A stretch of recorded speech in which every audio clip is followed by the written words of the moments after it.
ఎండలు స్టార్ట్ అయిపోయాయండి.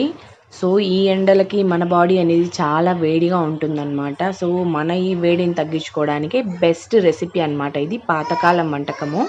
సో ఇది ఏమిరా అంటే సగ్గుబియ్యం బెల్లం పాయసం అన్నమాట. ఒక్కసారి మీరు మస్ట్ ట్రై చేయండి. చాలా అంటే చాలా ఇష్టపడతారు.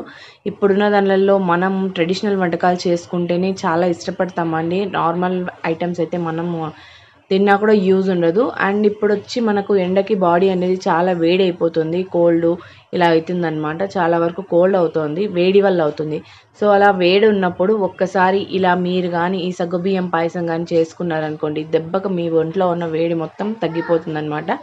సో ప్రశాంతంగానే ఉంటుంది తినడం వల్ల. సో ఒక్కసారి ఇక్కడ ట్రై చేయండి. మీరు చూస్తున్నారు కదా, సో ఎలా చేయాలన్నది. మీకు ఏమైనా డౌట్స్ ఉంటే నాకు కామెంట్లో పిన్ చేయండి, నేను మీకు రిప్లై ఇస్తానన్నమాట. సో ఈ రెసిపీ మీరు కూడా ట్రై చేసి మీ ఫ్యామిలీకి కూడా పెట్టండి. సో నచ్చితే like, share, comment and subscribe. ఇంకొక వంటతో మీ ముందుకు వస్తాను. బాయ్. ఎండలు స్టార్ట్ అయిపోయాయండి.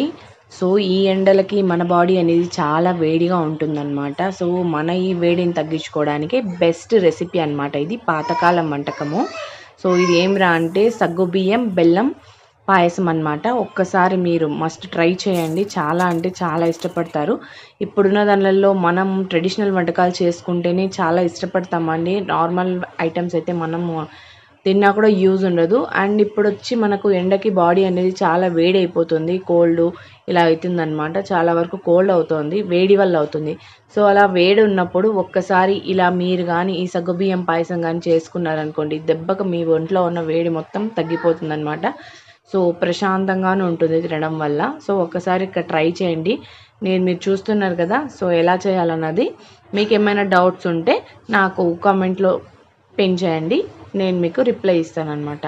సో ఈ రెసిపీ మీరు కూడా ట్రై చేసి మీ ఫ్యామిలీకి కూడా పెట్టండి. సో నచ్చితే like, share, comment and subscribe. ఇంకొక వంటతో మీ ముందుకు వస్తాను. బాయ్.